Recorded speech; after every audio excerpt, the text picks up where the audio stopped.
Shalom, salam PPGT, KDR siap utus, teguh dalam Kristus. Kita kembali lagi dalam konten rohani PPGT Klasis Kaltara, edisi 12 April hingga 18 April. Ya, kita akan bersama-sama belajar, merenungkan, bahkan memahami kebenaran firman Tuhan. Namun sebelumnya kita minta kekuatan di dalam Tuhan, mari kita berdoa. Bapa, kami mengucap syukur untuk kasih setia Tuhan yang Tuhan boleh nyatakan di dalam kehidupan kami. Terkhusus hari ini Tuhan boleh kembalikan kami dengan tubuh yang sehat, kuat, tanpa kekurangan sesuatu apapun. Kami akan mendengarkan satu bagian kecil daripada firman kebenaran Tuhan. Tuhan tolong berkati hati dan pikiran kami, sehingga kami boleh memahami, bahkan kami boleh memberlakukan setiap kehendak Tuhan di dalam kehidupan kami pribadi lepas pribadi. Terima kasih ya Tuhan, biarlah segala hal-hal yang menghalangi proses kami pada saat ini Engkau jauhkan daripada kami, dan biarlah kiranya nama Tuhan senantiasa dipuji dan dimuliakan. Kami siap mendengarkan firman-Mu di dalam nama anak-Mu Yesus Kristus, itulah Tuhan dan Juru Selamat kami yang hidup. Amin. Shalom, membaca dan merenungkan sebagian kecil daripada firman kebenaran Tuhan. Mari kita siapkan Alkitab kita buka dalam Kisah Para Rasul pasalnya yang kedua. Kisah Para Rasul pasalnya yang kedua, ayatnya 14a, dan kita akan lanjut di ayat yang ke-22 hingga ayatnya yang ke-32. Lembaga Alkitab Indonesia memberi judul Khotbah Petrus. Maka bangkitlah Petrus berdiri dengan ke-11 rasul itu, dan dengan suara nyaring ia berkata kepada mereka, "Hai orang-orang Israel, dengarlah perkataan ini. Yang aku maksudkan ialah Yesus dari Nazaret, seorang yang telah ditentukan Allah dan yang dinyatakan kepadamu dengan kekuatan-kekuatan dan mujizat-mujizat dan tanda-tanda yang dilakukan oleh Allah dengan perantaraan Dia di tengah-tengah kamu, seperti yang kamu tahu. Dia yang diserahkan Allah menurut maksud dan rencananya telah kamu salibkan dan kamu bunuh oleh tangan bangsa-bangsa durhaka. Tetapi Allah membangkitkan Dia dengan melepaskan Dia dari sengsara maut, karena tidak mungkin Ia tetap berada dalam kuasa maut itu. Sebab Daud berkata tentang Dia, aku senantiasa memandang kepada Tuhan, karena Ia berdiri di sebelah kananku, aku tidak goyah. Sebab itu hatiku bersuka cita dan jiwaku bersorak-sorak, bahkan tubuhku akan diam dengan tentram, sebab Engkau tidak menyerahkan aku kepada dunia orang mati, dan tidak membiarkan orang kudus-Mu melihat kebinasaan. Engkau memberitahukan kepadaku jalan kehidupan, Engkau akan melimpahi aku dengan sukacita di hadapan-Mu. Saudara-saudara, aku boleh berkata-kata dengan terus terang kepadamu tentang Daud, bapa bangsa kita. Ia telah mati dan dikubur, dan kuburannya masih ada pada kita sampai hari ini. Tetapi ia adalah seorang nabi, dan ia tahu bahwa Allah telah berjanji kepadanya dengan mengangkat sumpah, bahwa ia akan mendudukkan seorang dari keturunan Daud sendiri di atas tahtanya. Karena itu, ia telah melihat ke depan dan telah berbicara tentang kebangkitan Mesias, ketika ia mengatakan bahwa dia tidak ditinggalkan di dalam dunia orang mati, dan bahwa dagingnya tidak mengalami kebinasaan. Yesus inilah yang dibangkitkan Allah, dan tentang hal itu kami semua adalah saksi. Ya, amin firman Tuhan. Tema kita untuk sepanjang 1 minggu ke depan berbicara tentang Dia sumber sukacitaku. Di dalam kehidupan kita setiap hari ada dua istilah yang sering kali kita dengar, atau bahkan kita adalah salah satu orang yang sering mengucapkan dua kata tersebut. Ya.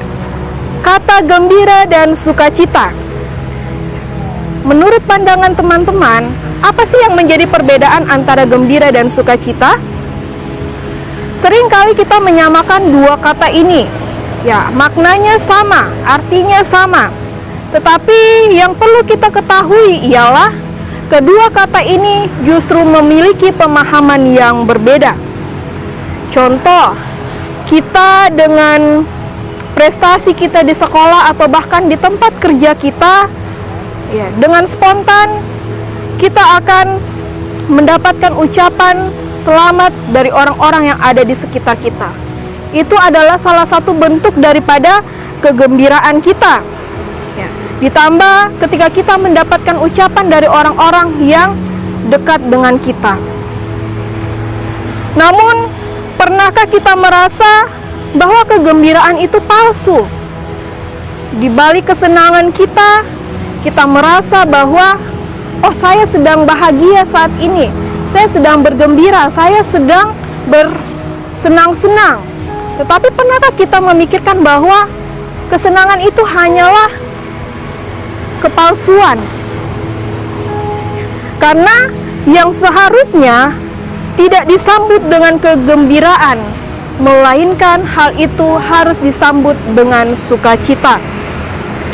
Kegembiraan berbeda, bahkan kadangkala berlawanan dengan sukacita.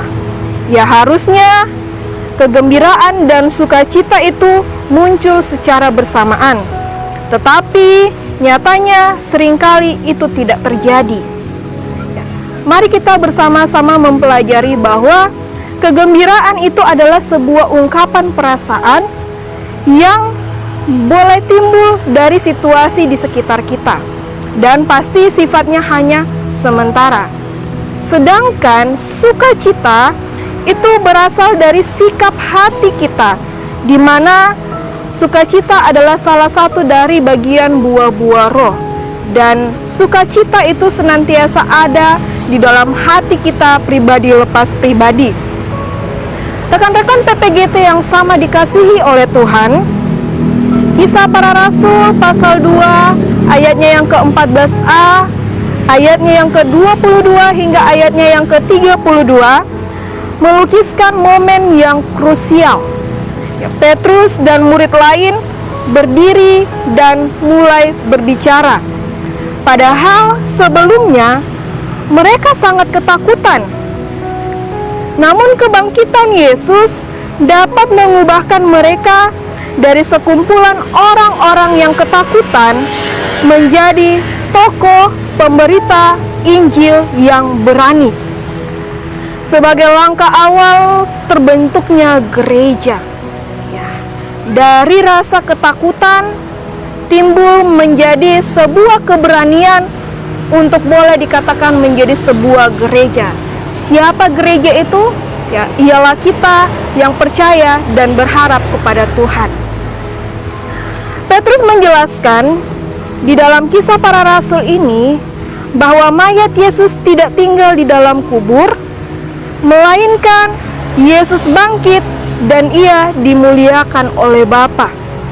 Segala sesuatu yang terjadi kepada Yesus itu semua adalah kendali oleh Bapa itu sendiri. Kristus yang bangkit dapat mengubahkan hidup kita.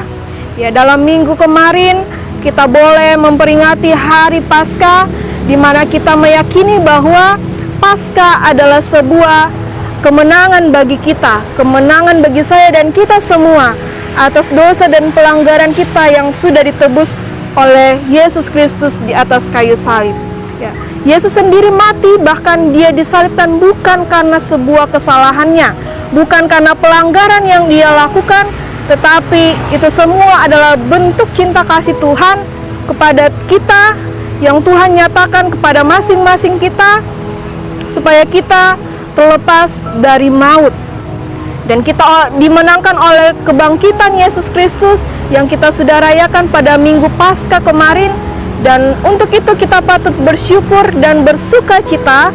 Ya, tidak hanya sekedar gembira, tetapi kita bersuka cita karena Tuhan sungguh-sungguh mengasihi kita sekalian. Oleh karena itu, melalui pembacaan kita pada hari ini, Petrus mengajak kita semua untuk membuka hati kita, mendengar dan menerima kesaksian tentang kebangkitan Kristus. Karena nubuatan-nubuatan dalam perjanjian lama telah tergenapi di dalam diri Yesus yang telah bangkit dan yang telah kita rayakan kebangkitannya. Pertanyaan bagi kita sekalian, mengapa kebangkitan Yesus itu sangat penting? Apakah hanya sekedar simbol kesenangan ataukah hanya sekedar perayaan? Ya, mari kita bersama-sama meyakini bahwa jika Kristus tidak dibangkitkan, maka sia-sialah iman kita. Dan pastinya kita akan masih terus hidup di dalam dosa. Kebangkitan adalah pilar utama sebagai seseorang yang mengimani Kristus di dalam kehidupan kita. Kebangkitan membuktikan bahwa Yesus adalah jalan, Yesus adalah kebenaran, dan Yesus adalah kehidupan. Dengan demikian, kita bersuka cita dan mengaku bahwa Yesus Kristus itulah Tuhan dan Juru Selamat yang senantiasa menyertai sepanjang kehidupan kita. Dia sumber sukacita, Dia yang menjamin seluruh hidup kita dari saat ini kekal dan selama-lamanya. Untuk itu, teman-teman, mari kita hidup sebagai pemuda yang bergembira sekaligus bersukacita dalam menghidupi kuasa kebangkitan Kristus, dan mari kita tidak hanya menyaksikan kebangkitan itu, tidak hanya merayakannya, tetapi mari kita membagikan sukacita kebangkitan tersebut dan meyakini bahwa jiwaku bersukacita oleh karena Yesus telah bangkit. Ya, amin firman Tuhan. Sampai sedemikian jauh pembacaan bahkan perenungan kita pada hari ini. Biarlah kiranya apa yang sudah kita renungkan bersama itu semua boleh menjadi pedoman di dalam kehidupan kita untuk sungguh-sungguh hidup berkenan di hadapan Tuhan. Mari sekali lagi kita berdoa. Bapa, kembali kami menundukkan kepala di hadirat-Mu. Tidak henti-hentinya kami mengungkapkan segala rasa syukur kami kepada Tuhan atas kasih dan anugerah Tuhan yang Tuhan boleh nyatakan kepada setiap kami. Terima kasih Tuhan bahwa pengorbanan Kristus di atas kayu salib untuk menebus setiap dosa dan pelanggaran kami telah Engkau nyatakan kepada kami, dan Engkau telah menebus setiap dosa dan pelanggaran kami dengan penuh sukacita. Untuk itu ya Tuhan, ajarkan kami sebagai anak-anak muda-Mu, sebagai orang yang percaya terhadap Kristus, untuk senantiasa melihat kebaikan-kebaikan Tuhan di dalam sepanjang kehidupan kami. Biarlah kehidupan kami boleh senantiasa berkenan di hadapan Tuhan dan senantiasa melibatkan Tuhan di dalam segala aspek hidup ini. Terima kasih Tuhan, kami mau menyerahkan kehidupan kami ke dalam tangan kasih Tuhan. Baik kami yang masih bersekolah, baik kami yang sudah bekerja, Tuhan berkati setiap kami sehingga apapun yang kami lakukan, nama Tuhan senantiasa dipuji dan dimuliakan. Ada Tuhan yang senantiasa memberkati kami dimanapun kami berada. Pun kami, anak-anak muda-Mu yang sedang mengupayakan pekerjaan tetap, Tuhan kiranya senantiasa memberkati setiap kami, memberikan kesabaran, kesetiaan untuk senantiasa berpengharapan kepada Tuhan dalam segala upaya usaha yang kami lakukan untuk memperoleh pekerjaan tetap tersebut. Terima kasih Tuhan, waktu kami selanjutnya kami mau serahkan ke dalam tangan kasih Tuhan. Biarlah Tuhan senantiasa memberkati kami. Kau berkati setiap kota yang kami tinggali, bangsa dan negara kami. Kiranya damai dan sejahtera Tuhan boleh senantiasa melingkupi hidup dan kehidupan kami, baik itu di kota Tarakan maupun di negara kami Indonesia ini ya Tuhan. Terima kasih Tuhan, ini doa dan ungkapan syukur kami, permohonan kami, seruan kami. Ampunkan segala dosa dan pelanggaran kami yang sering kali menyakiti hati Tuhan, karena hanya di dalam nama anak-Mu Yesus Kristus, itulah Tuhan dan Juru Selamat kami yang hidup. Amin.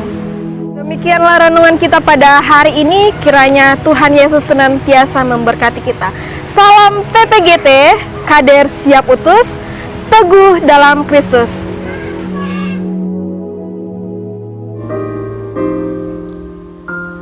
Tangan Tuhan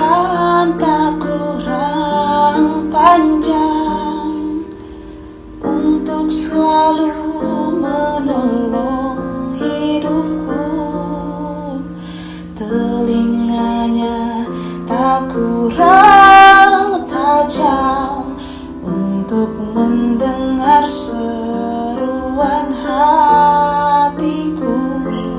Ada mujizat dalam bersyukur.